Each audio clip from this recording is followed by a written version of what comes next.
Morbi bar association વકીલો દ્વારા વકીલ પ્રોટેક્શન બિલ માંગ સાથે જિલ્લા કલેક્ટરને આવેદનપત્ર.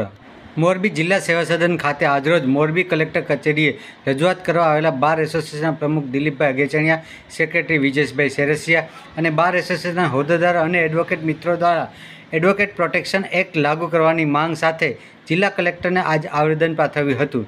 આવેદનપત્રમાં અન્ય રાજ્યમાં પણ આ એક્ટ લાગુ હોય તો ગુજરાત રાજ્યમાં પણ આ એક્ટ લાગુ કરવામાં આવે તેવી કલેક્ટર સમક્ષ માંગ કરવામાં આવી છે.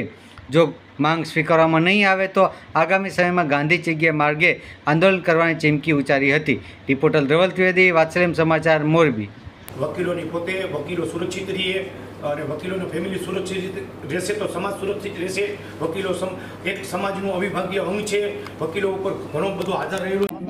આજે તમે આવેદન આપ્યું કલેક્ટરને, શેના માટે આવેદન આપ્યું, શું વાત છે? પ્રોટેક્શન એડવોકેટ એક્ટ માટે આજે અમારા ગુજરાતના તમામ એડવોકેટ સીઓએ આજે તમામ કલેક્ટરો અને તાલુકા મથકે મામલતદારને આવેદન આપેલું છે. દિવસે ને દિવસે વકીલો ઉપર હુમલા થતા હોય છે. જામનગર માંડો, કચ્છ માંડો, ગમે ત્યારે વકીલોને મર્ડર કરે છે, મારકૂટ કરે છે, ખોટી રીતે હેરાન કરે છે. એટલા માટે અન્ય રાજ્યોમાં પણ એડવોકેટ પ્રોટેક્શન એક્ટ લાગુ થઈ ગયા છે. અમારી માંગ સરકાર સામે એવી છે કે ગુજરાતમાં પણ પ્રોટેક્શન એક્ટ લાગુ કરો અને વકીલોના હિતનું રક્ષણ કરો. અને જો તમે આ ટૂંક સમયમાં કામ નહીં કરવામાં આવે, આ કાયદો ઘડવામાં નહીં આવે તો અમે ચોક્કસ ગાંધી ચિંધ્યા રસ્તે માર્ગે આંદોલન કરશું, શાંતિપૂર્વક ઉપવાસ કરશું.